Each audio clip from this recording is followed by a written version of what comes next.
Diba? Victory through prayer. At ito yung pinaka-main verse natin today. But thanks be to God, He gave us the victory through our Lord Jesus Christ. Now dito, makita natin mga kapatid, God is already giving us the victory. Amen? Hindi niya sinasabi na ibibigay pa ng Diyos. Ang sabi niya, He gave us the victory. So ang katagumpayan, nandun na po mga kapatid sa ating mga buhay. Nandun na po ang nais ng Lord na tayo po ay mananagumpay. Kaya nga, dito, dalhin natin mga kapatid, ang ating mga alalahanin, ang ating mga plano sa Panginoon dahil ang katagumpayan ay hindi po sa kaya nating gawin. O hindi po kung saan ka ngayon, na kumpanya o anong posisyon mo, o anong natapos mo mga kapatid. Amen? Ang katagumpayan ay, ang sabi niya, through our Lord Jesus Christ. So kung nasa Panginoon tayo, mananagumpay ka, kapatid. Tama po ba? Kasi di ba, recently meron din nakakilala dito na talagang full pack.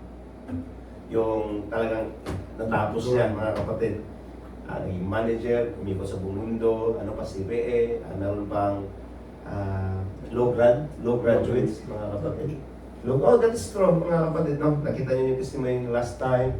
Pero, makita natin kung saan po ba mananagumpay ang tao, mga kapatid. Amen? Kaya ang sabi niyo, but thanks be to God, amen, He gave us the victory to our Lord Jesus Christ. So, ang katagumpayan ay nasa Panginoon na po, mga kapatid. So, ang pinakahalaga na makita natin, mga kapatid, is kung ang katagumpayan ay pinagkaloob na sa atin, so bakit hindi natin naranasan ang katagumpayan? Amen? In some point, mga kapatid, may mga sitwasyon tayo, may mga panalangin tayo, mga kapatid, is, bakit ba hanggang ngayon hindi ko pa naranasan ang katagumpayan ng panalangin, mga kapatid? Kaya nga dito, pinaunawa sa atin, mga kapatid, kung alam na ng Diyos ang ating mga kailangan at ating mga sitwasyon, so bakit po ba tayo kailangan manalangin? Amen? Kung nandyan naman po yung katagumpayan. Tandaan niyo ito, mga kapatid. Amen? At ito yung palagi nating isipin at i-remind ang ating mga sarili. Kahit gusto at nais ng Lord na tayo pagpapalain, pero hanggat hindi ka lumapit sa Diyos, hindi mo maranasan ang pagpapala ng Diyos. That is true, mga kapatid. Hanggat hindi mo hingin sa Panginoon ang mga desire mo, mga kapatid, hindi mo maranasan. Bakit? Kasi si Lord, kahit ang kaligtasan, kahit ang mga pagpapala, ay hindi po, kumbaga, pinipilit ng Lord na ibigay sa tao. At ang nais ng Lord palagi, mga kapatid, is ikaw at ako ay magdesisyon. Kung ano ba talaga ang gusto mo pagdating pag kinakausap mo ang Panginoon. Kaya palagi kong inuulit-ulit ito, mga kapatid. Amen? Katulad ng sinabi ko kagabi, habang ang Panginoong Hesus pumunta doon sa Pool of Bethsaida, at marami yung nagkakasakit doon, at isang tao lang is lumpo, at for 30 years, 30 plus years, hindi siya nakakalakad. Ano po? And here comes, the Lord is, lumalakad ang Panginoong Hesus doon. At nakita niya itong taong ito, at tinanong niya. Anong sabi niya? Nais mo bang gumaling? Of course, kung sabihin natin mga kapatid, of course, Lord. Kaya nga nakita mo ako dito eh. Kasi yung Pool of Bethsaida, once a day, meron pong umiikot doon, iniikot po yun ng anghel. At kung sino yung unang makalusog doon, kahit anong sakit niya, gagaling po. So, for 30 years, umaasa yung tao yun, mga kapatid. Naggagaling siya kung makalusog siya doon sa pool. Kaso lang noon po siya, hindi siya mauunahan siya, mga kapatid. And here comes the Lord Jesus Christ. Gusto bang gumaling? So obviously, mga kapatid, ang tamang sagot, oo Lord, nakita mo naman ako eh. Kaya nandito ako, umaasa for 30 years. Pero bakit po kailangan talagang tanungin ng Panginoong Jesus, mga kapatid? Amen? Bakit po talaga kailangan? Meron namang yung mga bulagos sumusunod sa Panginoong Jesus. Ang sabi niya, oh, anak ni David. Ano sabi nila? Mga bulag yun. Tawa po kayo sa amin. Ano ang sabi ng Panginoon Jesus? Ano po ba ang gusto niyong gawin ko para sa inyo? Ano ang sabi niya? Nais po namin makakita muli. Of course, alam na ng Panginoong Jesus kung bakit sumusunod ang mga tao ito. Alam na ng Panginoong Jesus na bulag yun. Pero kailangan pa rin tanungin ng Panginoong Jesus, mga kapatid. the same way today, mga kapatid. Pagdating sa mga pagpapala, pagdating sa mga milagro, pagdating, mga kapatid, sa mga pangako ng Diyos, the Lord is asking you, what is your really desires, mga kapatid? Hindi po yan yung, okay, pinaulan ng Lord ng ano, hindi po yan ganun agad, mga kapatid. It is according, the victory is there. Wala pong question dyan, mga kapatid. Pero kailangan natin, yung katagumpayan na yan, is maranasan natin. At yun po sa pamagitan ng panalangin po, mga kapatid. Kaya nga, kung ang ating mga desire ngayon is so expectant, yung excited tayo, Lord, alam ko na meron kang gagawin sa akin. Yes, meron akong sitwasyon, mga kapatid. Meron tayong mga sitwasyon, o meron mang dumarating na sitwasyon. If you are in that shoes, mga kapatid, alam niyo po, mga kapatid, one time, sa IP, the situation, actually, the storm sa buhay ng tao, kapatid, it is the one who carried us to the more miracles. Di ba alam yan, mga kapatid? Just for very short, okay lang po mag-share ano, kasi mahaba naman Friday naman tayo. Amen po ba? Okay lang? Sa IP, bahagi natin, mga kapatid, doon sa IP, yung sabi ng Panginoon Jesus, pumunta sa Bethsaida, no, sa sa kabilang dako kasi nasa Galilee po sila. Amen? So, sabi ng Panginoon Jesus, pumunta ka sa Bethsaida. Ngayon, ang mga disciple, pumalaot sila, here comes, malaki pong storm, mga kapatid. Ngayon, nakita ng Panginoong Jesus na nahihirapan sila, mga kapatid. So, ang Panginoong Jesus ay sumunod sa kanila, mga kapatid. At doon, makita natin, mga kapatid, na sa ibang mga, sa Book of Mark yan, sa ibang mga gospel, kapatid, ang Panginoong Jesus, sinasabi niya na sa mga bagyo na be still, be still. Doon, kung basa natin sa Book of Mark, hindi niya sinabi yun. Since ang plano nila, pumunta sa Bethsaida, dinala sila ng storm, ng bagyo sa... Saan po yun, mga kapatid? Saan lugar yun? Na dinala sila sa panibagong lugar? Ha? Sa lugar... Sa Gennesaret, mga kapatid. Amen. Amen. Sa Gennesaret. So, alam niyo po, ang plano ng Lord ang siyang matutupad, Pero, bakit sila dinala doon? Kasi Bethsaida kasi that time, sa Galilee kasi, ito yung lugar na disyerto, mga kapatid. At ito yung lugar na maraming walang pananampalataya sila sa Panginoon. So, dinala sila sa Gennesaret, mga kapatid, dahil right after that, naranasan nila ang malaki at maraming milagro. Na ang mga disciple na ayaw pa nilang, ayaw pa nilang umalis, kaya nga, the Lord Jesus insisted them. Kumbaga, yung parang, yung pinupwersa, sila pumalaot na kayo, mga kapatid. Kasi naranasan lang milagro ng Panginoon eh. So it means, mga kapatid, sa pamagitan ng mga sitwasyon, kung anumang merong sitwasyon po kayo ngayon, doon natin makikita ang pananagumpay ng Lord. At napakasarap pag, nandoon yung ating buhay sa very system of God. Kasi ang Panginoon po, mga kapatid, ay meron pong sistema. Amen? Kaya nga palagi niyang tinatanong ang mga disciple o mga tao, ano bang gusto niyong gawin ko? Mga kapatid. Kasi there is a system pagdating doon, mga kapatid. Kaya nga, sabi dito, ang katagumpayan ay sa pamagitan po ng Panginoong Hesus. Hindi sa pamagitan natin sa lugar o anumang mga bagay, mga kapatid. Kung nasa Panginoong Hesus tayo, sigurado at siguradong mananagumpay ka sa mga sitwasyon na mayroon tayo, mga kapatid. Now, isang tanong, mga kapatid, is, Kuya, matagal-tagal na itong sitwasyon ko eh. Sa mga kadalasang gano'n, no? So, that situation is still not completed its purpose. Kung bakit nandyan pa yan, mga kapatid. So, ang pinaka-importante dito na pag-usapan natin, mga kapatid, na at the end of the day, mayroon pa nagumpay pag nagkakaroon tayo ng pananatili sa Panginoon. Amen? So, there is a victory in prayer, mga kapatid. Ang panalangin po, mga kapatid, ay hindi po siya dahil nanalangin tayo, kapatid, dahil meron ka lang nais at gusto sa Panginoon. Yung panalangin, it is your communication before God. Na kung saan is pinapailalim natin ang ating mga sarili sa Panginoon na, Lord, hindi ko kayang mabuhay pag wala ka. Ibig sabihin, from self-independence, nakakaroon ka ngayon, mga kapatid, ng God's independence. Nakakaroon ka ng pananalig sa Panginoon. Kasi pag ang tao, hindi po manalangin, mga kapatid, ibig sabihin, kaya mo mabuhay sa sarili mo. Kaya mo mabuhay na walang Diyos. Yan po ibig sabihin niyan. Ang panalangin ay parang dumulog ka sa Panginoon at isang point, nagsumbong ka, isang point, nagipag-usap ka, na pinagkaloob mo sa Kanya kung anong meron ka sa buong araw, pinagkatiwala mo, it is a sign of surrendering. It is a sign that you cannot live without Him, you cannot do without Him. Yan po ang importante pag munawaan natin ang panalangin, mga kapatid. It's not just like a ritual na kailangan mong gawin ko to. Hindi po, mga kapatid. Ito yung pagbibigay sa atin ng isang kaunawaan, mga kapatid, na Lord, ang buhay ko ay wala talaga pag wala ka sa akin. Lord, sinusurrender ko ang buong araw sa iyo.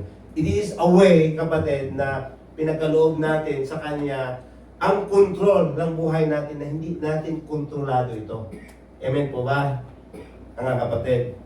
Victory comes through our Lord Jesus Christ. Ang sabi niya, this is how we know that we live in Him and He in us. The Lord Jesus Christ, through His Holy Spirit, nanahanap po sa atin. That is true, mga kapatid. To every born-again Christian, He's giving us the Holy Spirit. Kaya nga sabi dito, na ang Panginoong Hesus ay nananahan sa atin. But tayo ay binigyan din ng isang aral na mamuhay para sa Kanya. Ang sabi niya, that we live in Him, mga kapatid. You are not living with Jesus, mga kapatid. You are not living for Jesus. That is another way to understand. But you are living in Him. Pag sasabing you are living in Him, katulad dito sa bahay, nasa ilalim tayo, nasa loob tayo ng bahay. Wala ka sa tabi ng bahay, sa harapan ng bahay, sa taas ng bahay. You are in Him. Unawaan natin kung paano sinulat. Jesus is in us. Nanahan sa atin at tayo dapat ay mamuhay sa Kanya. Now, ito po yung pinakamaganda na pag-uusapan natin, mga kapatid. This is a way, a relationship, kung paano natin maintindihan, a two-way o mutual understanding is the Lord. Okay. Intindihan ba talaga tayo ng Panginoon? Is Jesus understanding us? Yes. Amen po ba, mga kapatid? But, do we understand Him? Kasi minsan sa atin, pag tayo mananalangin, ito yung gusto mo. Ito yung gusto mong gawin. Ito yung gusto mong plano. But if we say that we live in Him, dapat makita din natin, mga kapatid, Lord, ano po ba yung kalooban mo sa akin? Lord, ano po ba yung mga plano mo para sa akin? Lord, ano ba yung gusto mong gawin ko para sa iyo? Kasi ang palagi natin, mga kapatid, ang nais natin na dinadala sa Panginoon is yung gusto nating gawin ng Diyos para sa atin. And that is how we pray to the Lord. Kaya nga, palagi nating, mga kapatid, na alam mo yung dating sa ating mga panalangin is, hindi natin tinatanong si Lord, Lord, ano ba kung gusto mo para sa akin? Mga kapatid. Kaya ang sabi niya, this is how we know that we live in Him. So, alam niyo po ba, kapatid, na nais ng Lord na matagpuan tayo sa presensya niya? Nagagalak si Lord na nandito tayo sa kalagitnaan. That is His will. That is how we live in Him, mga kapatid. Yan po ang pamumuhay natin sa Kanya. As He is in us, kapatid. That is a mutual understanding, a reciprocal relationship para sa mga mananampalataya at sa Panginoon natin. Kaya nga, kung tayo ay namumuhay sa Kanya, ang katagumpayan po ay, sigurado sa buhay. Mga kapatid, sigurado ang katagumpayan. Bakit po? Pag tayo namumuhay sa Kanya, kapatid, you're not alone. Hindi ka nag-iisa. Sa buhay na to, kahit iwanan ka ng buong mundo, mga kapatid, pero hindi ka iwanan ng Panginoong Hesus. Kaya ngayon sabi niya, I will never leave you nor forsake you. Kahit si Job, iniwanan siya ng may bahay niya, sabi, katsain mo na yung Panginoon mo eh. Pero ang Panginoong Hesus, hindi siya iniwanan, mga kapatid. Same way din sa atin. Kaya nga pinaunawa sa atin, mga kapatid, sa mundong ito, sa panalangin ko, ng one time, na Lord, wala akong ibang aasahan dito sa mundo, kundi ikaw lang. That is true, mga kapatid. Yes, meron tayong mga kapatiran, mga kapatid, no? Pero tayo, nangangailangan din tayo ng Panginoong Hesus. In some way, meron tayong mga promises na hindi natin natutupad, mga kapatid. At kaya nga, isa sa panalangin ko, Lord, wala akong ibang asahan dito sa mundong ito. Even ang sarili ko, hindi ko kayang asahan. Kasi we are failed. Pag asahan natin mga sarili natin, mga kapatid. Kaya sabi ko, Lord, sa lahat ng ito, ikaw talaga ang inaasahan ko. So ito yung katanagumpay natin, mga kapatid, no? nagsasalita po ako, isang point, kapatid. Meron mga sitwasyon na darating, pero makita natin kung paano po, kita ko kung paano po gumalaw si Lord, mga kapatid, sa buhay natin. At maranasan niyo ang pananagumpay. Victory comes through our Lord Jesus Christ. Nandun yung pananagumpay sa Panginoong Hesus, mga kapatid. Kaya nga napakahalaga yung ating puso pagdating sa panalangin. Ano po ba yung sentro ng puso natin pag tayo ay manalangin, mga kapatid? Okay?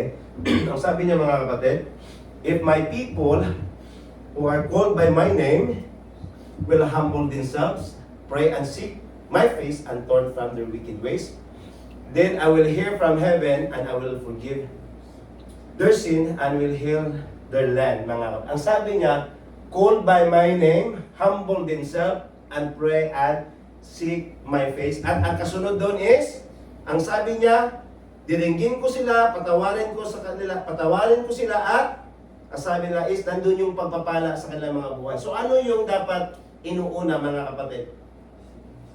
Pag tayo ay lumalapit, yung pinakasentro ng ating mga panalangin, hindi yung mga pangangailangan natin o sitwasyon. Ang siya mismo, mga kapatid, pray and seek my face. Ang sabi ng Panginoon. At ang kasunod doon is blessing. Bakit po, mga kapatid? Kasi ito yung God-centered prayer. When we say we are seeking the face of God, is yung nature ng God, kalikasan ng Diyos, at yung katangian ng Diyos, mga kapatid. So yun po natin kinakilala, mga kapatid. Sabi niya, seek my face, mga kapatid. Then the Bible said this, no one see the face of God. Ano po, mga kapatid? So what kind of prayer is this na tinuturo sa atin? Yung panalangin na paano po tayo mananagumpay. Na kailangan natin maranasan, ito yung katagumpayan. Now, i-check natin ngayon, mga kapatid, ano yung nasa puso natin kung tayo nanalangin? What is the heart of your prayer? Kapatid. Okay. Seeking the face of God, ang sabi ng Psalm 5:4, nakikita nyo yan, minsan, we are seeking the hand of God, not His face. Ano yung ibig sabihin yung hand of God? Ibig sabihin, pinapanalangin natin ang mga milagro at mga gagawin ng Diyos sa atin. Mga pagpapala ba? Yun ang palaging pinapanalangin natin, mga kapatid. Pero sabing seeking the face of God, you are seeking God's presence. Ibig sabihin, ina-acknowledge mo ang kanyang presensya, kapatid. Kinikilala mo ang kanyang karakter, nagdi-desire ka na magiging close sa Kanya, mga kapatid, desiring intimacy, at yung pagmamahal, kung sino siya, hindi lang yung kaya niyang gawin sa buhay mo. Ibig sabihin, mga kapatid, desiring intimacy sa Kanya. Hindi lang natin mahal ang Diyos dahil siya po ay nagbibigay ng pagpapala. You love God dahil He give blessing? Hindi lang, mga kapatid. You have to seek His face. Ibig sabihin, mga kapatid, is presensya niya. His presence, kapatid. Lord, habang nandito tayo, mga kapatid, you are not just desiring to hear the Word of God. The most desire na dapat natin sa puso, Lord, gusto ko maranasan ang presensya mo. Kasi pag nandyan yung presensya ng Panginoon, mga kapatid, automatic po yun. Yung salita niya is madali nating maintindihan. At yung kamay niya, mga kapatid, is kusa yung gagalaw. Seeking His hand is seeking only what God can do for you. Yun kasi ang palagi nating minsan pagdating sa panalangin. Ano po yung ginagawa ng Diyos sa atin? Yung mga pagpapala niya, milagro, provision, mga kapatid. Now, sabi dito, when you seek God first, when you seek God face first, you will see His hand at work. Pag inuuna natin, hanapin ang mukha ng Diyos, makikita natin, mga kapatid, ang paggawa ng pagkilos ng kamay niya. Amen? Diba ang sabi, it is better to love the giver than the gifts. Kaya nga sabi ng Panginoon, sa Matthew 6:33, seek first His kingdom and His righteousness. Siya mismo. At yung mga pagpapala, kusa yung darating, mga kapatid. Bakit tayo nandito ngayon? Because we desire, most of us, we desire the blessing. Tama po, mga kapatid. But the very blessing na nais ng Lord, mga kapatid, at ito'y diniklarahan ni Abraham. Palagi ko itong sinasabi sa panalangin, mga kapatid. Si Abraham ay napakayaman na po, mga kapatid. So at that time, nagipaglaban siya sa 5 hari, mga kapatid. Natakot po siya na next verse. Nagkakaroon siya ng takot. Pero anong sabi niya? Huwag kang matakot, Abraham. Ako yung kalasag at yung dakilang gantimpala. Gusto niyo ng reward? Mga kapatid. Yung reward ba, ibig sabihin mga kapatid, you are not working for that. That is a favor, kapatid. At ang sabi ng Panginoon, ako yung dakilang gantimpala mo. Mga kapatid. Ako yung karasag mo, ako yung tagapagtanggol mo. Di ba sa panalangin natin, palagi natin, Lord, protektahan mo ako. Lord, ingatan niyo po ako. Lord, pagalingin niyo po ako. Lord, pagpapalain niyo po ako. Pero palagi natin pinapanalangin ang kamay ng Diyos, pero hindi natin pinapanalangin, siya mismo ang nasa atin dapat. Bakit po? Ang sabi niya, Abraham, I am your shield and your exceedingly great reward. Walang ibang reward sa mundong ito, mga kapatid, at sa buhay ng tao, kundi pinapanahanan ng Diyos. Walang ibang mag-iingat sa atin, mga kapatid, kundi yung kasama mo ang Diyos, mga kapatid. Sipin mo, mga kapatid, for whole year, whole of your life, you'll never get sick. Bakit po? Siya yung shield mo eh. Siya yung karasan mo eh. Mga kapatid, meron mang sinasabi ng doktor, pero kaya baliktarin ng Panginoon yan. Meron sinasabi ang mundo ngayon, digmaan mga kapatid, pero hindi yan magiging maka-apekto sa iyo. Kasi ang sabi ng Panginoon, I am your great reward. Ako yung dakilang gantimpala mo. Pag nandyan ako, ang sabi, lahat ay posible. Amen po ba? Lahat ay posible, mga kapatid. Kaya nga ngayon, tuunan natin ang ating pansin, mga kapatid. Lord, sa buong buhay ko, ikaw talaga ang pinakanais ko ngayon. Ikaw ang pinaka-desire ko na makilala. Lord, ikaw ang pinaka-desire ko na makasama. Yan dapat ang ating mga panalangin, mga kapatid, sa ating mga buhay. Amen? Sa lahat ng relasyon na meron tayo, mag-asawa, anak, sa trabaho, ang pinaka-desire natin is the Lord. Kapatid.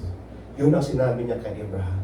Do not be afraid. Kung mayroon ka mang takot ngayon, sa araw ng bukas, takot dahil may mga sitwasyon, mas maganda, mga kapatid, at yung panalangin natin, deklarahan natin. Lord, sinabi mo kay Abraham, at ito yung tatanggapin ko ngayon. Ikaw ang aking karasag at ang aking dakilang gantimpala. Amen po ba tayo doon? Amen. Palakpakan natin si Lord. Hallelujah. Praise the Lord. Hallelujah. So ito yung ating topic for the last week of this Friday, for this month, mga kapatid. I put it as a Christian assignment kasi every last week is naka-specify tayo to givings, mga kapatid, and offerings. But yung verse na pinagkaloob sa atin. And don't forget to do good and to share with those in need. These are the sacrifices that please God, mga kapatid. So, ating assignment, mga kapatid, I put it a Christian assignment, huwag nating kaligtaan na gumawa ng mabuti at magbahagi sa iyong mga nangangailangan, mga kapatid. Amen? So, pag nakita natin, mga kapatid, ito, may pangailangan ang panambahan, ang kapatid, ito may itong area na to, kailangan siguro mayroong kulang sila na magbukas ng plato, kulang sila na may mga bagay. Ang sabi niya, huwag mong kalimutan na gumawa ng mabuti at magbahagi. Whatever it is, mga kapatid, if it is your financial, if it is your time, if it is your strength, if it is your life mismo, mga kapatid. Ang sabi niya, ito yung mga sacrifice na kinalulugdan ng Diyos, mga kapatid. Pag sinasabing sacrifice, kapatid, hindi lang tayo magbigay dahil masagana ka. Hindi ka lang nagpapagamit, mga kapatid, dahil available ka ngayon. Kumbaga, wala akong gagawin ngayon, sige. Ang sinasabing sacrifice, mga kapatid, is you have to make it priority. Yan po bang sacrifice na sinabi natin? You are not just pagdating sa mga mananampalataya, you are not just to give, to share, to help for your convenient. Yung convenient ka ba, kapatid? But nandito yung assignment natin, mga kapatid, na kahit is may mga times is hindi, kumbaga, makikita natin, mga kapatid, na ang pumuhay natin ay mayroong mga sitwasyon, pero nandun pa rin yung pagtulong mo, amen, pagbabahagi mo, nandun pa rin yung pagsama mo, mga kapatid. Sample, mga kapatid, meron kang dinadala ngayon, sample sa buhay ng isang tao. Merong lumalapit sa'yo na kailangan niya ng advice. Okay?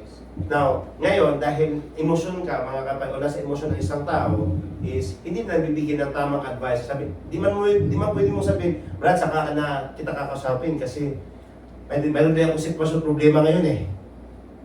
Di mo pwedeng gano'n, mga kapatid. Ibig sabihin, ang sabi niya, to share with those in need. So, pinaunawa sa atin, mga kapatid, ang pinaka-assignment natin sa buhay ng isang Kristyano is titingnan natin sa amang area sa Panambaan at mga kapatid ay may nangangailangan ng support at tulong. Mga kapatid. Kasi ito yung nais ng Lord ngayon na kinalulugdan niya sa ating mga buhay if we make, ang sabi niya, sacrifices, kapatid. Ibig sabihin, pag sabing sacrifices, it gives you, kumbaga mga kapatid, something na mabigat na kailangan mong ibahagi o gagawin, mga kapatid. Kahit hindi mo ito gustong taong ito.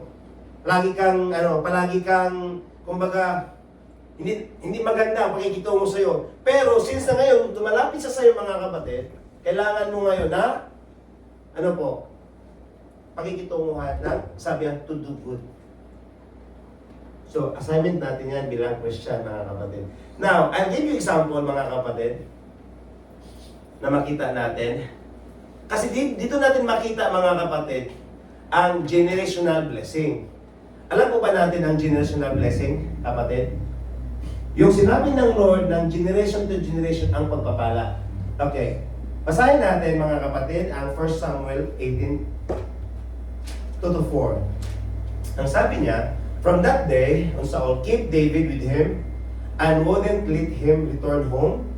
And Jonathan made a solemn pact with David because he loved him as he loved himself. Jonathan sealed the pact by taking off his robe and giving it to David, together with his tunic, sword, bow, and belt. So makita natin ang buhay ni Jonathan dito at ni David. So Jonathan come from the royalty family. Amen. Anak po siya ni King Saul. So ibig sabihin, sagana siya sa lahat. Ano po, mga kapatid. And where comes David is, we can say, he comes from a low-income family. Kumbaga, kasi hindi siya royalty, ordinaryong tao, mga kapatid natin, alam, mahirap ba sila, or may kaya ba, pero makita natin, mga kapatid, na ang pamilyang ito ay, kumbaga, si David po, nag-aalaga po ng tupa. So, makikita natin, ang pag-aalaga ng tupa, noon, ang pinakamababang trabaho. Amen? Mga kapatid, mababang trabaho yan kaysa libo. Makita natin kung anong sitwasyon nila. Ngayon, ano pong ginawa ni Jonathan, kapatid? Binigay niya ang kanyang balabal, robe, ibig sabihin that is a royalty na balabal, mga kapatid. Robe ba, balabal, mga kapatid? Yung parang, alam mo yung sa hari ko sa likod. At, ano pa? Tunic, yung pag nilalamig ang tao, mga kapatid. Sword, bow, and belt. So, ang buhay dito ni Jonathan is very generous to David. Generous po siya kay David po, mga kapatid. Nakita natin generosity ni David. Nakita natin ang generosity ni David kung paano siya tinitreat ni Jonathan. At generosity ni Jonathan, paano siya tinitreat ni David, mga kapatid. Now, makita natin, pwede po si Jonathan na hindi niya gagawin ito kay David. Bakit po? Kasi alam nila, o alam ni Jonathan ngayon, na si David po, ang piniling o ina-anoint ng Lord na kasunod na pagiging hari. So pwede niya maging kompetensya ito. Pwede niyang alipustahin ito, umalis ka na. Kasi ang kasunod na pagiging hari dapat, from Saul, si Jonathan. Pero, ano pong ginawa ni Jonathan, ni Jonathan to David? Binigyan niya ng robe, sarili niya mismo, tunic, sword, bow, and belt. Kumbaga kung anong meron siya, binigyan niya kay Jonathan. So a generous giving, ano po mga kapatid. Hindi niya pinagawa si David para sa kanya. Ibig sabihin, pag mayroong isang tao na magbibigay sa iyo, lalo na yung mga mahalagang bagay, mga kapatid, ito yung tinatawag nating mayroong, ano ang tawag niyan? Value po ba, kapatid? Pinapahalagahan ang pagiging kaibigan. Kasi sa kanya mismo binigay, kapatid. Yung personal niya mismo. Pwede naman kaibigan tayo. Sige, mayaman naman si Papa, papagawaan kita doon. Magsukat ka. Pero sa kanya mismo binigay. So makita natin, mga kapatid, kung paano po binigyan ng treatment si David, at binigyan ng treatment ni Jonathan si David. Now, naibahagi ko na ito in some point mga kapatid. Dumating ang araw na si David na po ang nagiging hari. Amen? At si Jonathan, at si David, hinamol-habol ni Saul. And here come, namatay na si Saul at si Jonathan. Ngayon si David nagiging hari na po siya mga kapatid. Dumating ang araw na naalala niya yung kabutihan ni Jonathan. At nagsasabi siya before that verse na mayroon pa bang kalahi na natitira si Jonathan. Amen. So mayroon pa po si Mephibosheth. So ito yung anak ngayon ni Jonathan, mga kapatid. Amen. At saan siya nakatira ngayon? Doon sa tinatawag na Lidumar, city of Lidumar, na parang slum area ba? Kumbaga mahirap ang mga tao na nahan doon. Kumbaga mga squatter area, mga kapatid. Now, habang tinatawag ni David si Mephibosheth, natakot po siya mga kapatid. Bakit po? Kasi alam niya na ang kanyang lolo ay hinabol-habol niya si David para patayin. So baka magigiganti ito. Pwede yun mga kapatid. Pero anong sinabi ni David? Dito tayo sa verse na to. Huwag kang matakot. Sabi ni David, I intend to show kindness to you because of my promise to your father Jonathan. See? Dahil sa pangako at ginawa nila, nagkaroon ng pagkakaibigan sila ni Jonathan, dahil nagiging generous si Jonathan doon kay David, ang sabi niya dito, huwag kang matakot. I tend to show you kindness. Magbibigay ako sa iyo ng kabutihan. Ano ang sabi niya? I will give you all the property that once belonged to your grandfather Saul. See, mga kapatid, yung lahat ng pagmamayari, si Saul, yun yung hari noon. Lahat ng property niya, ibibigay ko sa iyo. Parang biglang nabuhay si Mephibosheth, mga kapatid. Tandaan si Mephibosheth, hindi ito makakalakad. Lumpo ito, mga kapatid. So, habang dala-dala ito, mga kapatid, takot at takot siya. Kaya nga, sabi niya doon before previous month, I am dog, yung patay na ba sa harapan ni David. Kasi at that time, hari na si David eh. So naranasan ngayon ni Mephibosheth ang kabutihan ni David dahil po sa kabutihan ng kanyang ama na ginawa po through David. Tama po ba? Kita natin mga kapatid. Kaya ang sabi niya ngayon, I will give you all the property that once belonged to your grandfather Saul. Lahat po mga kapatid, so isipin niyo mga kapatid, from slum area, squatter area, that time na nakatira si Mephibosheth sa tinatawag na Lidumar area mga kapatid. Ngayon, lahat ng pagmamayari noon kay Saul, ibibigay ni David sa kanya. At hindi lang yon. At ang sabi niya, and you will eat here with me at the king's table. Di niyo ba alam yon kung gaano yon ka-honor kapatid? Pag ikaw ay kakain mismo sa hapagkainan ng hari. Ibig sabihin mga kapatid, isa ka sa pinaka-royalty, kasama ka sa pamilya. Kasama ka bilang tinuturing kang pamilya at anak, kasi makakain sa harapan ng hari mga kapatid is yung mga anak lang niya eh. Mga asawa. That time. Hindi nga mga advisor eh.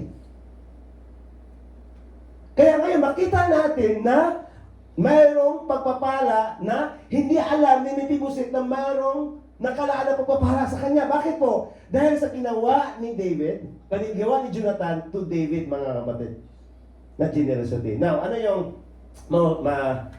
makikita natin, mga kapatid, dito? Mephibosheth born with a blessing because of generosity of his father Jonathan. Mayroong siyang kaakibat, pinanganak sa mayroong kaakibat na planong pagpapala. Minsan kasi, okay, pinanganak tayo, wala hubad, that is true mga kapatid. But, if masisimula sa atin ang pamumuhay na may bukas palad mga kapatid, ang susunod na salinlahi is, mayroong nakalaang pagpapala for your next generation.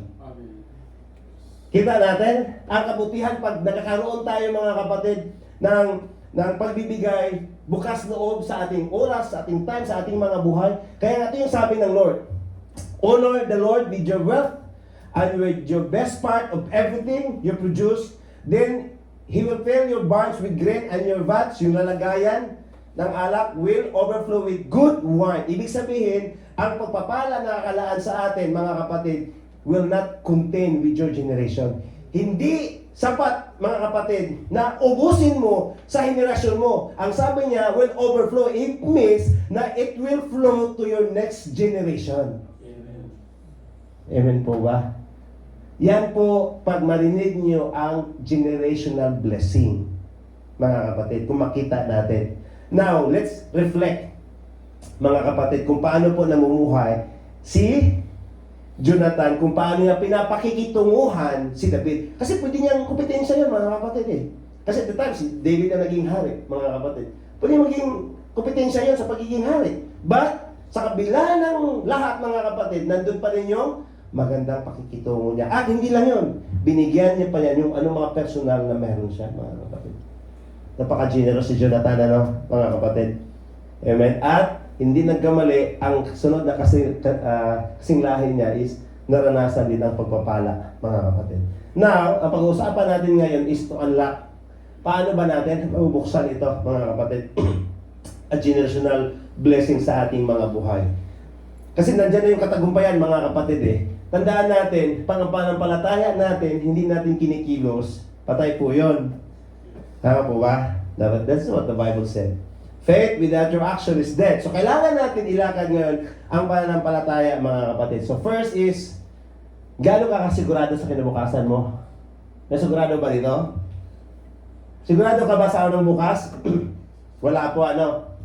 Pero, this day, so magitan ng ating pag-uusapan, very excited tayo, sisiguraduhin niya ng Lord. Amen po ba, kapatid? Amen? Palakpakan natin si Lord. Amen. Praise the Lord. So, siguraduhin ngayon sa ating pag-uusapan, mga kapatid. First, mga kapatid. Okay, kasi since ano to is a special week, we are talking about giving and offering. So, let's talk about that, kapatid. Putting our resources in His keeping. Sino ba ang nangangalaga ngayon sa resources mo? Yung bangko ba? Jesus. Si Jesus? Nagbigay ka ba sa Panginoon? Kasi pag si Jesus, nagbibigay ka dapat eh. Yun yung dapat na makita natin. Ano po? Ibig sabihin, you put account to the Lord. Now, sabi niya, huwag kang mag-imbak ng kayamanan dito sa lupa. Saan ba tayo nag-imbak? Sa mga investment natin? Bakit? Ang sabi niya, mayroong mga insekto at kalawang na naninira. May kawatang nakakapasok upang magnakaw. Okay? Ang sabi niya, sa halip, mag-ipon kayo ng kayamanan sa langit.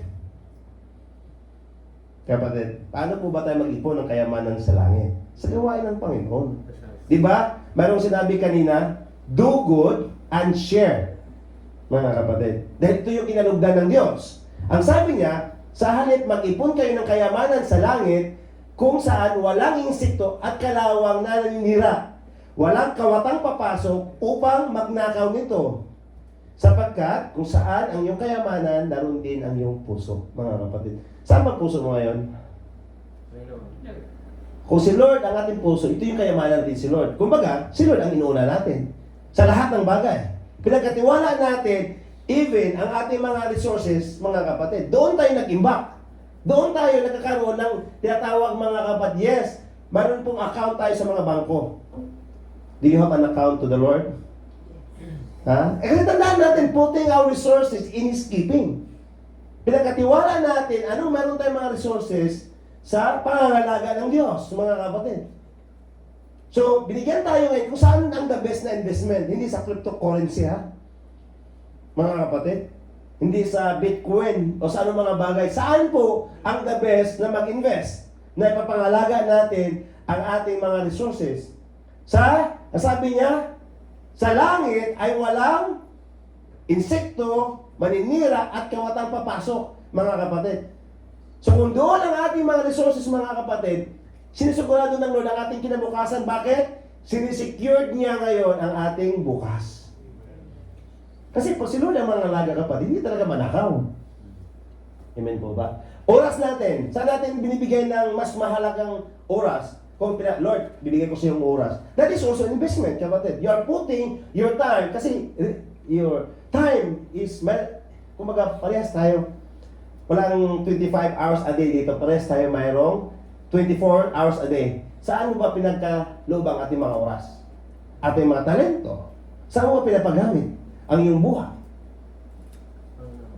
Mga kapatid, lahat yan, mga kapatid, pag nasa Panginoon yan, sinisigurado ng Lord ang ating kinabukasan.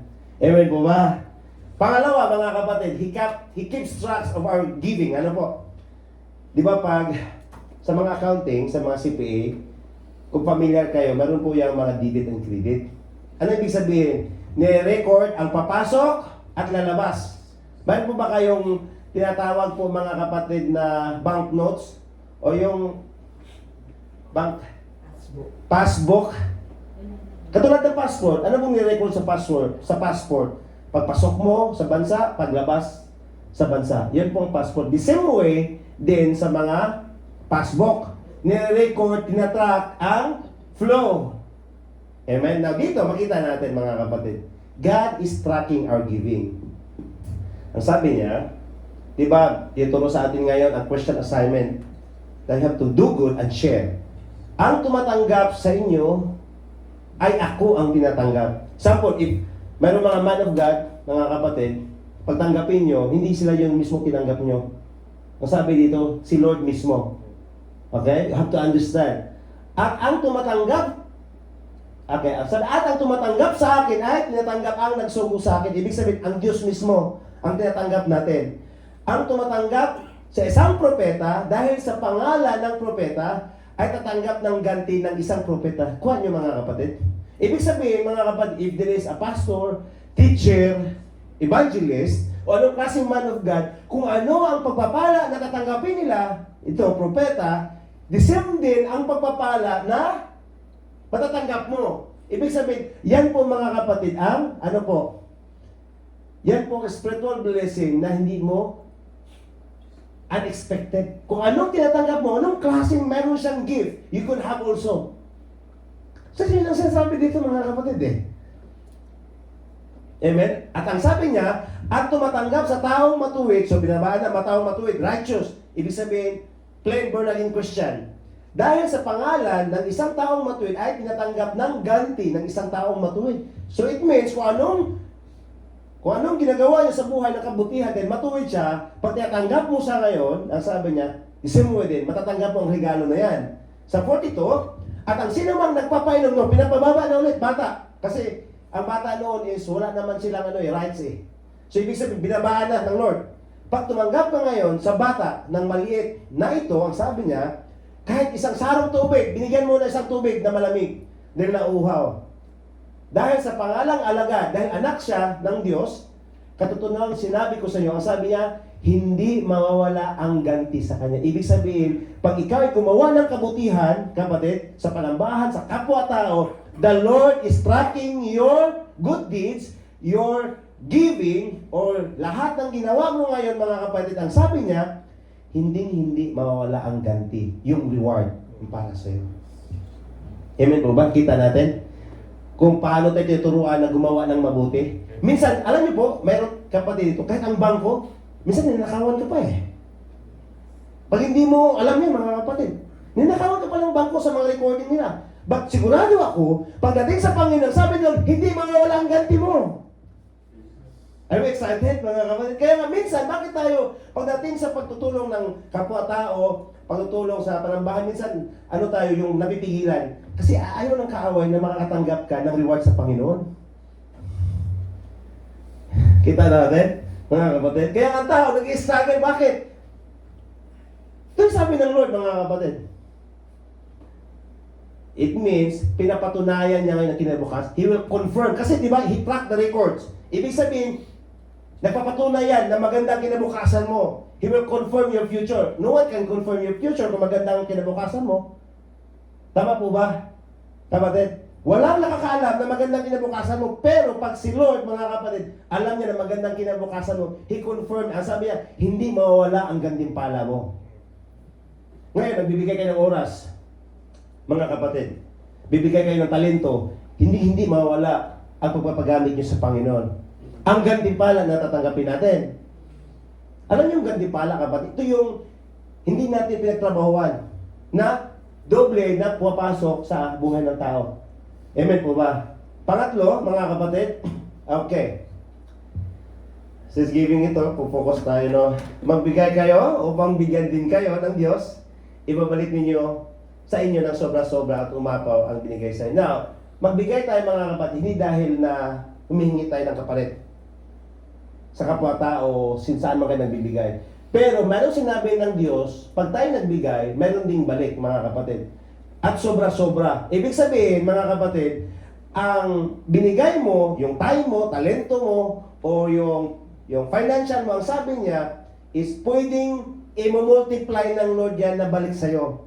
Kasi ang sabi niya dito, ibabalik sa inyo ng sobra-sobra at umaapaw ang ibinigay sa inyo. Ibig sabihin, more than that you give.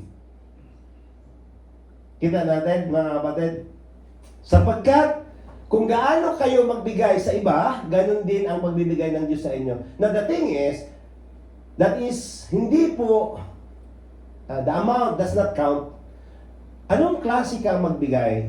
Ano ang nasa puso mo pag ikaw ay nagbibigay? Nag-extend ng tinatawag ng kalakasan mo. Baka sabihin, oy, nandiyan na naman, tumatawag na naman to si Squenas kasi dito nag-ano na, nag-fix.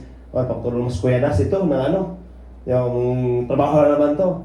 So, meron ba tayong gano'n? Ano ba yung puso natin pagdating sa pagbibigay ng kalakasan o meron namang hugasan? Ano bang klase ng katayuan at posisyon ng puso pagdating doon, mga kapatid? Kasi ang sabi niya, sapagkat kung paano kayo magbigay sa iba, ganun din ang pagbibigay sa inyo ng Diyos, mga kapatid. So, pinutulungan tayo dito, mga kapatid, na lahat ng ating pagbibigay is mayroong balik po sa atin. At hindi lang yung same amount, but umaapaw at sobra-sobra. Pero tinuruan din tayo ngayon, mga kapatid, yung ating posisyon sa puso, paano po ba tayo magbigay, mga kapatid? Napipilitan ba lang? Or yung sumunod, dahil sumunod pero mabigat sa kalooban? Ang galing ka sumagot, excellent ka ha. Praise God. So it means, mga kapatid, God will make it overflow. So sa lahat ng ating pagbibigay po, mga kapatid, sa Panginoon, anong klaseng pagbibigay yan? Sinasigurado ng Lord na magkakaroon ng balik na pagpapala yan, sobra-sobra, at kung paano ka ngayon magbigay. So napakahalaga, mga kapatid, yung heart to give. Yung heart na magpapagamit sa Panginoon. Ano po? Bakit? Ang sabi dito, kapatid, babalik sa atin, sobra-sobra at umaapaw. Ibig sabihin, sinisigurado ng Lord ang returns, ang pagbabalik niyan. Di ba? Pag naghulog kayo sa bangko, ano sinisigurado nyo? Interest. So, kailangan ba interest? O lahat ng investment, in-ensure nyo na meron magkita yan. Kasi yun talaga nga inisip natin. Alis ko, kapatid, pag-usapan natin ang kita. Sige, diretso tayo. Ano ang sabi ng Lord? Ibabalik sa inyo, sobra-sobra at umaapaw. O, mga kapatid. The same way, mga kapatid, returns, but ang sa Panginoon, hindi lang yan pera na balik niya pera. Bakit? Kasi pagdating sa Panginoon kasi is completeness. Kasi ano mo yung pera kung hindi ka payapa? Ano mo yung pera kung hindi ka... Oh, may nabanggit kanina. Kumbaga, nandun yung completeness. Kaya nga, sobra-sobra at aapaw. Kasi hindi lang para sa'yo, bakit po siya aapaw? Iinom ako ng tubig ngayon, pag-aapawin ko yan, hindi na para sa akin. Para sa pamilya. Para sa susunod na henerasyon. Kita natin ang kabutihan ng Lord, mga kapatid. Amen? Hallelujah. So take away natin ngayon. Malapit na, mga kapatid. When we give to God, kapatid, and we do good sa others, or we share it, God will secure our finances. He will confer a future reward, and He ensure the returns. So ito yung a life that marked with a blessing, and a generation born with a blessing. Di ba nakita natin minsan, na narinig natin na pinanganak ang hubad, mamatay ka rin hubad. Pero alam niyo po sa Panginoon, habang ako ay, mga kapatid, habang ako ay nag-aaral sa ng Diyos, napakinggan ko to, na hindi pa totoo yun, mga kapatid. Pagdating sa kapanahonan natin ngayon, basahin natin ano ang sinabi. Naibahagi ko na to sa last giving, kapatid. No? Basahin natin kung anong ginawa ni Abraham, kapatid. Amen? So that time, nanalo po si Abraham sa digmaan. Ito yung sa Genesis 14, in continuation doon sa 15, mga kapatid.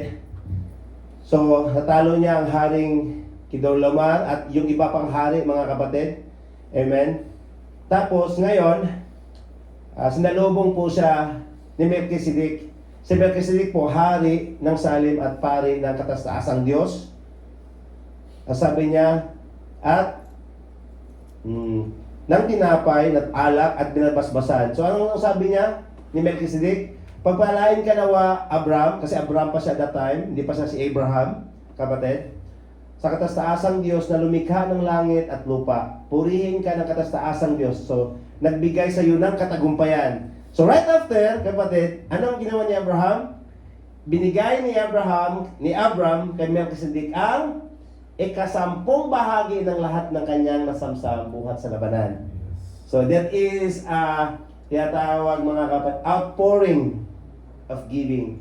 Yung nag-uumapaw, a generous giving. Kasi, alam niyo po, dami yung nasamsam niya. 5 hari yan, mga kapatid. At lahat ng porsyento niya, kasampung bahagi, binigay niya kay Melchizedek. Si Melchizedek, that time pa niya na nakikilala. Sinalubong siya, mga kapatid. Now, ano po yung mensahe natin ngayon sa kasalukuyan? Ano ang sinabi ng Hebro? Kaya sinasabi na rin na maging si Levi na tumatanggap na ikasampung bahagi ay nagbigay rin ng ikasampung bahagi sa pamagitan ni Abraham, sapagkat masasabing si Levi ay nasa katawan pa ng kanya ninong si Abraham nang ito salubungin ni Melchizedek. Sino po si Levi? Anak po siya ni Jacob. Si Jacob po ay anak ni Isaac. Si Isaac po ay anak ni Abraham. So mayroong 4 generational, mga kapatid, great-great-grandfather niya si Abraham. Na dito, pinaunawa sa atin, mga kapatid, kung paano po nagbigay na ikasampung bahagi si Levi sa pamagitan ng pagbibigay ni Abraham kay Melchizedek. Okay? Ang sabi niya dito, mga kapatid, dahil yun that time, nasa katawan pa ni Abraham si Levi. Amen? Ang sabi niya, katulad din, mga kapatid, ang pagbibigay din ni Levi sa Diyos na ikasampung bahagi. So it means, mga kapatid, ano pong sinasabi dito? Dahil sa pagbibigay po ni Abraham, a generous reward, wala nag-utos sa kanya, mayroong pagpapala na nakalaan sa apo-apuhan niya, mga kapatid. So now, Levi born with a blessing. Mayroong stored blessing o tinatawag nating generational blessing na pwedeng maganap sa ating mga pamilya once that we live a generous life. Mga kapatid, nakita na unawaan natin kung paano tayo, mga kapatid, makikita natin yung a chains of blessing, yung kadina na pagpapala through generation, mga kapatid, na sa ating mga buhay, ay meron palang ganun. Na sinasabi dito, Levi, ikalimang bahagi ng pamilya ni Abraham, to 4th generation, ay itinuri siyang nagbigay ng 10 o tithes dahil sa pamagitan ni Abraham, mga kapatid. So, the same way din tayo, pag tayo ay naumuhay ng generosity, ang sunod na sarinlahin natin ay meron naka-store na pagpapala para sa kanila. Without knowing, mga kapatid. Kita natin kung paano si Lord mag-track ng mga pagpapala, kung paano siya magbalik sa atin ng pagpapala. Katulad ng Mephibosheth, mga kapatid. Mephibosheth siguro wala na itong pag-asa eh. Lumpo pa siya, nasa slum area pa siya, squatter area. At the time, mayroong araw dumating na the Lord changed his life. Amen po. Yan po kahalaga kung bakit natin ito pinuturo, mga kapatid. Your life, mayroon kang marka na pinagpala at your next generation will be born with a blessing. Hindi po mawawala ang ating pagpapagamit sa Panginoon. Tandaan niyo yan, mga kapatid. Papagamit yung talento nyo, oras nyo, resources nyo, even yung kasamang generous ka. Ang generous kasi hindi yan sa laki ng bigay mo sa Panginoon. Ang generosity, pag maintindihan natin dito, yung bukas palad sa pagbibigay. Bukas ka ba sa pagpapagamit? Bukas ka ba sa talento mo, sa time mo? At kasama na rin yan, mga kapatid, pagdating sa financial. Generosity, yan po ang generosity. That is not about how much money you give, but it is about how open you give. Amen po, kapatid? The same way sa atin. So there's stored blessing. Yan po ang generational blessing pag-uusapan natin. Amen po ba? So tayo tumayo, mga kapatid. Hallelujah! Praise the Lord. Hallelujah. Thank you, Jesus.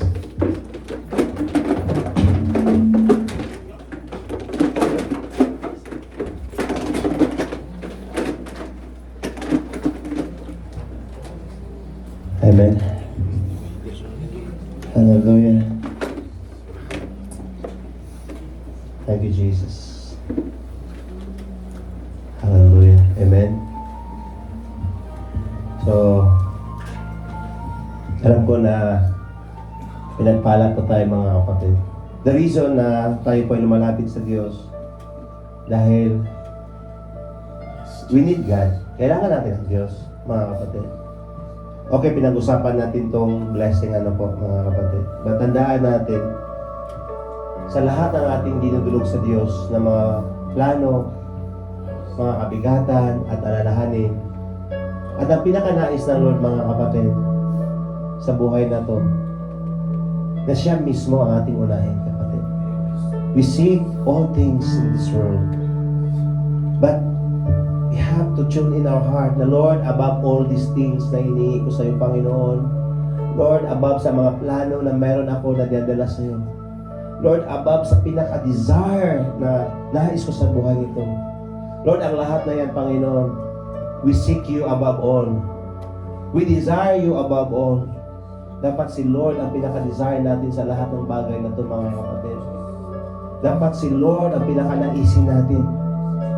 Dapat si Lord, mga kapatid, ang magiging sentro. Hindi lang sa kaya niyang gawin sa atin. We know that, kapatid. Alam natin na walang mahirap sa Diyos. Alam natin na walang imposible sa Diyos, mga kapatid. But I'm encouraging you today na above all of your desires, above all what you ask for the Lord, sa lahat ng bagay na hiniling natin sa Panginoon, sa lahat ng bagay na ating mga plano, kapatid, siya ang ating unahing planuhin na makilala. Siya ang ating unahin, mga kapatid. Na i-desire na, Lord, hindi ko mabuhay pag wala ka sa aking buhay. Lord, hindi ko kaya, Panginoon, pag hindi mo ako sinasamahan. Lord, wala akong magagawa, Panginoon, pag hindi ka nanahan sa akin. Lord, sa buhay ito, hindi ko sigurado pag wala ka sa akin. Kaya, Lord, sa oras na ito, Panginoon, Lord, sa oras na ito, Panginoon, I am opening my heart to you. I'm opening my life to you. Lord, take lead my life. Lord, take lead, Panginoon. Hallelujah. Lord, sa lahat ng aking mga alalahanin, sa lahat ng sitwasyon na dumarating, Lord, ang lahat ng ito, Panginoon, ay ikaw pa rin ang nais kong sundin. Lord, ikaw pa rin ang nais kong unahin, Panginoon. Sa lahat ng kabigatan, Lord, sa lahat ng meron akong sitwasyon, Lord, ikaw pa rin, Panginoon, ang aking pupurihin, Panginoon, at sasambahin. Let it be, church, this prayer as your desire, na walang ibang pagpapala na ating matanggap at maranasan, kundi ang Diyos mismo, kapatid. God declared to Abraham, do not be afraid, Abraham. I am your shield and your exceedingly reward. Kung natakot ka sa araw ng bukas, kapatid, sa pamilya, ano maging kinabukasan, kung di ka sigurado sa mga nangyayari sa kumpanya, kung mayroon ka ngayong sitwasyon, kapatid, let's declare, Lord, kung paano mo diniklarahan kay Abraham, Lord, we are declaring today, ikaw ang aming kalasag, O Diyos, at ikaw ang aming dakilang gantimpala. Wala kaming ibang naisin na gantimpala kundi ikaw, Panginoon, na magkaroon ng isang totohanang relasyon sa iyo, Diyos. Hallelujah. Thank you, Jesus. Thank you, Lord. Hallelujah. Hallelujah. Hallelujah. Let's have a short prayer, kapatid. Samahan niyo ako. Panginoong Diyos, bukas ang buhay ko para sa iyo. Inanyayahan kita na pangunahan ako, pagharian ako sa lahat ng mga sitwasyon. Ikaw na ang magtimon sa buhay ko. At sa oras na to, tanggapin ko ang milagro. Handa ako na gamitin mo Ipadala mo ako maging ilaw at asin sa oras na to. Bagong muli na ako sa pangalan mo, Panginoong Isus. Palapakan natin buhay na Diyos, mga kapatid. Hallelujah! Hallelujah! Hallelujah! Hallelujah! Hallelujah! Hallelujah! Ano mga sitwasyon natin, mga kapatid? Kung meron ka mga desires sa Panginoon, cry it to the Lord. Cry it to the Lord. Lord, here I am standing in your presence. Here I am. Narito ako, Lord, nakatayo sa presensya mo. Hallelujah. Sa buhay na to, mga kapatid, ang dami nating desires. Dami nating plano. But I am encouraging you today that we ask the Lord, Lord, dami kong plano, pero sa oras ito, Panginoon, nais ko, Lord, na mahayang ang plano mo sa aking buhay. At nais ko itong mailakad, Panginoon. Nais ko itong may pamuhay, Lord. Ano bang plano mo na mayroon ako? Ano bang plano mo na para sa akin? Let it be this choice. Desire to seek the face of God. Not just only His hand. Hindi lang sa milagro, provision, o pagpapala, o sa mga nais mong gawin sa Diyos.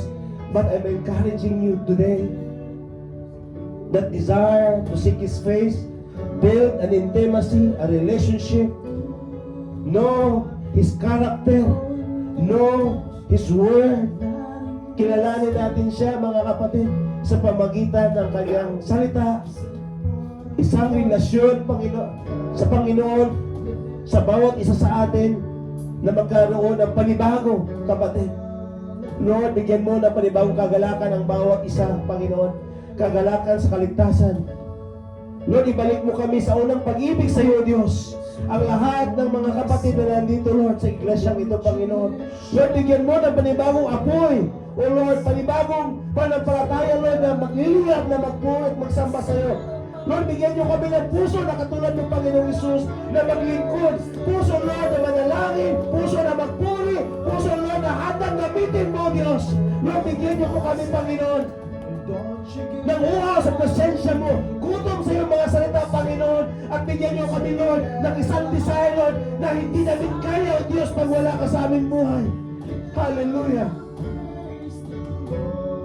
Ng aming buhay, Lord, it will be, Lord, a life of worship to you, God, to give glory.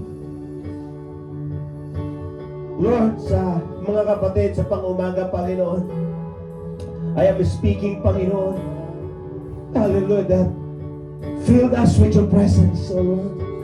Let the fire of the Holy Spirit, Lord, be filled sa aming mga puso, ang apoy sa banal na Espiritu, Lord, na punuin ang aming mga puso, Lord, sa kalagitnaan ito, Lord. Hallelujah, presensya mo, Lord, nalukuman kami, Panginoon. Hallelujah, pag-aapuyin mo ang aming mga desire sa iyo, Diyos. Hallelujah. Hallelujah, hallelujah. Hallelujah, thank you, Jesus. Hallelujah, Lord.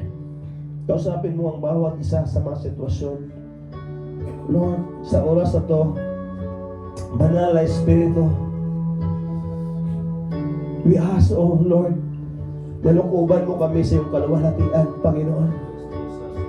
At touch every heart. Touch every heart, oh Lord. Touch every life. Touch them, oh Lord. Let the fire of the Holy Spirit, the power of the Holy Spirit be filled this place, to be filled us, oh Lord God. Hallelujah.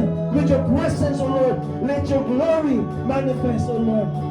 Let your glory manifest sa kalagitnaan ito, Panginoon, na makilala ka namin na ikaw ang nag-iisang Diyos, oh Lord. That you are the one and only true God. In the name of Jesus. Father, we thank you. We bless your holy name. We thank you for your presence. We thank you for your word. We thank you sa mga lives sa mga kapatid. Alam namin na meron kang mga plano sa kalagitnaan ito, Lord, sa mga kapatid. Thank you, God. Thank you, Lord Jesus. And Lord, we believe that we receive everything sa sinabi mo sa salita. Sa oras na to, we declaring it. Amen. Amen.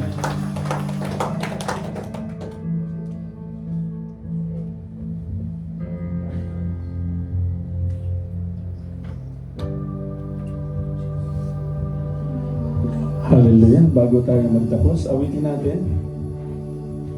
Tanging alay.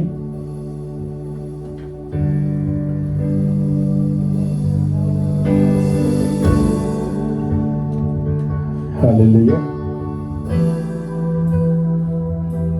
Nawa, narinig natin lahat yung pinakamensahe ng Diyos sa bawat isa. Sabi nga kanina, where your treasure is,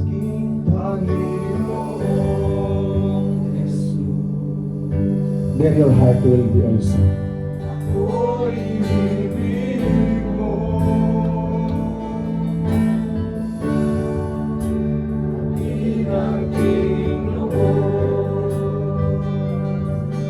Ano ba ang inaalay mo sa Panginoon, kapatid?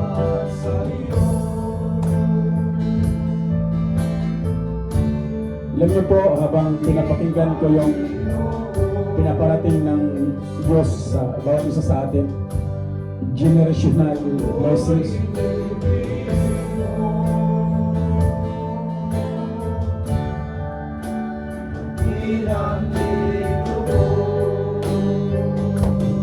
hindi ko lang alam kung naunawaan po ng bawat isa.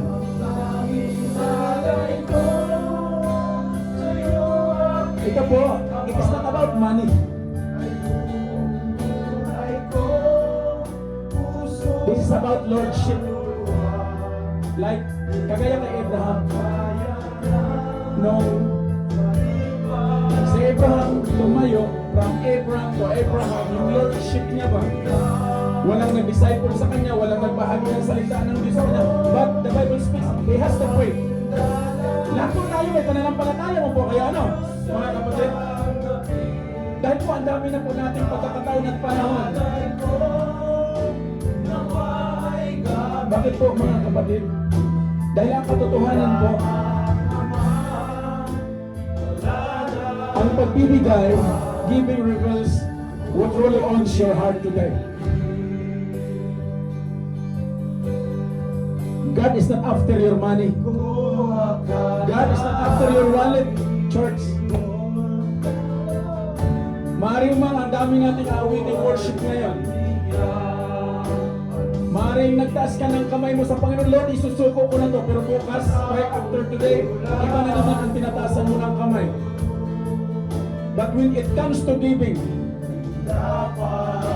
do we still trust the Lord? Do we still trust Him?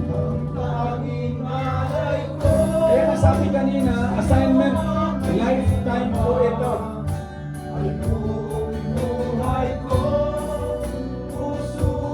Nung sinabi ng salita ng Diyos 400 years ago, written to the book of Malachi, will a man rob God, yet you rob me in tithes and offerings. This is not condemnation, church. This is an invitation for you and me. Invitation to come back to the place where God is our source. Where God is the source of everything. Not your salary. God is our security, not our savings. God is our portion, not our position.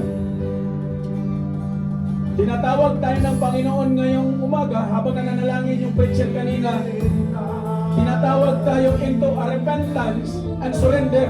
Madalas po, napakasinungaling po natin. Naturingan tayo pananampalataya. Nagagamit pa natin ang salita ng Diyos. Mapagtakpan ng mga mali nating desisyon. Kaya no wonder bakit ang hirap. Imagine, yung lumpo nakatira sa squatter. But with the timing of the Lord, he received that kind of generational blessing. Kung nagaganap po doon yun sa sinabi ng salita ng Diyos, hindi maaari na hindi paranas ng Diyos sa bawat isa sa atin. Mga kapatid, right now, I want you to search your heart. Kagaya ng inaawit nyo ngayon, ano ba ang inaalay mo sa Panginoon? Because sometimes, hallelujah,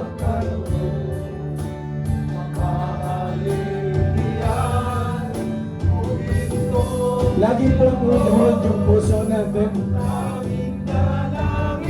sa Panginoon. Bakit? Have we trusted more in what we hold today than the one who give it to us? Because sometimes the greatest idol is not carved in wood. It is hidden in our financial and our fear and control. At saan po yan nakalagay? Sa puso po ng natin.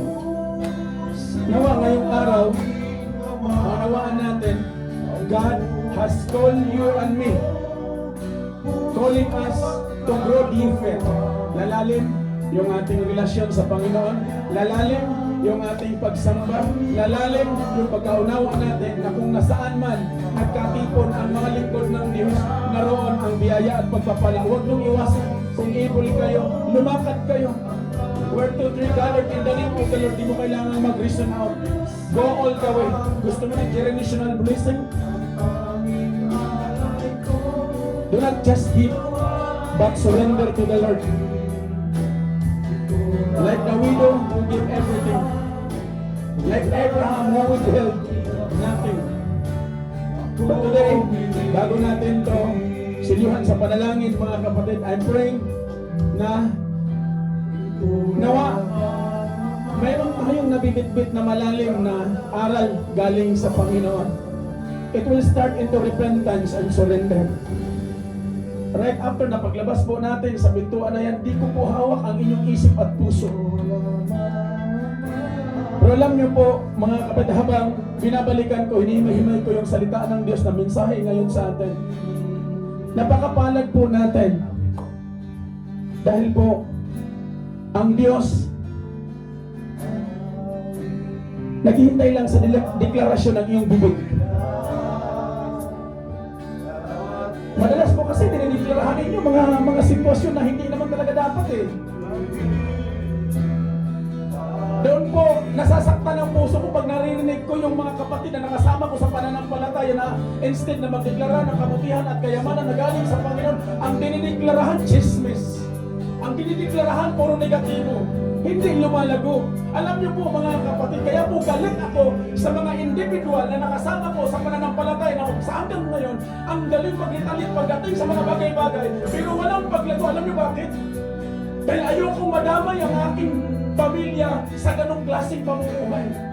Dahil yung sinasabi ng messenger kanina, naranasan po namin yung literally. Mula sa basahan na pamumuhay, walang-wala, pinaranas ng Diyos. And until today, hindi lang ako nakatungtong sa sinasabi niya kanina, generational. Kusa silang dumarating, nag-overtake.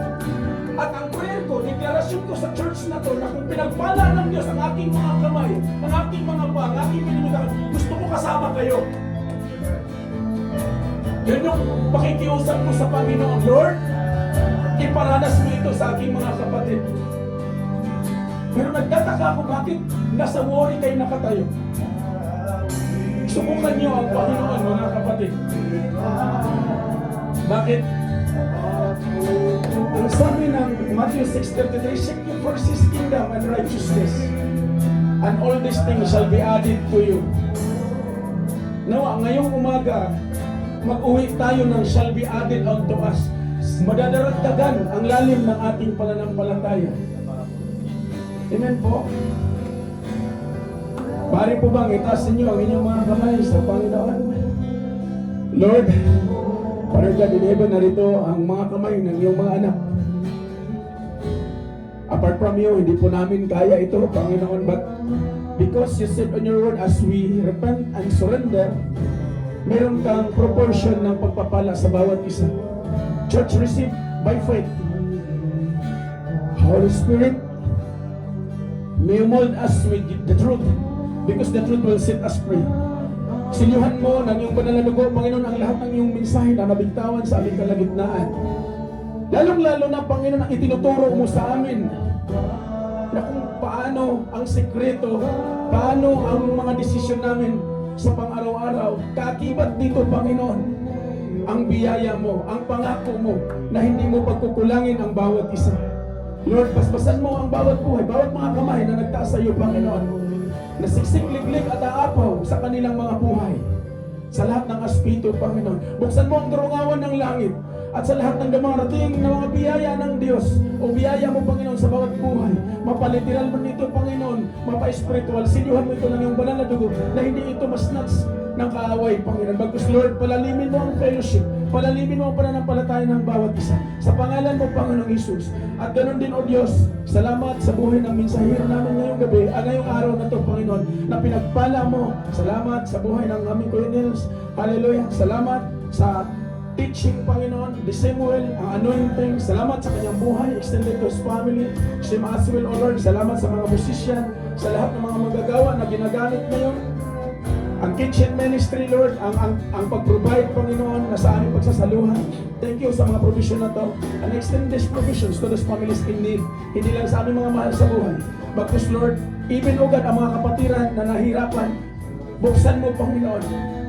Bigyan mo ng kagaanan at samahan mo ng biyayang pagpapala. Sa pangalan mo, Panginoong Isus, gabayan mo ang aming mga buhay sa buong maghapon na to. Sa lahat ng aming gagawin, lahat ng aming sasabihin, lahat ng aming aapakan ay pinagpala mo na. Purihin ka, O Diyos, dakila ka sa lahat. Church, claim and declare your portion. Your life will never be the same again once you put it into the hands of the Lord in Jesus' name. Amen.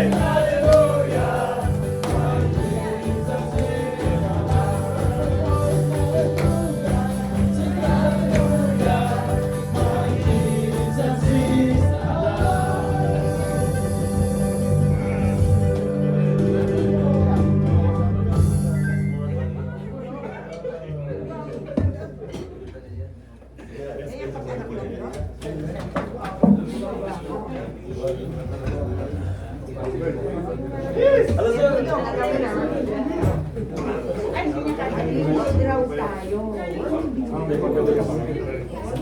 Tayo dahil hanggang sa 4 talaga. Kuya. Diba?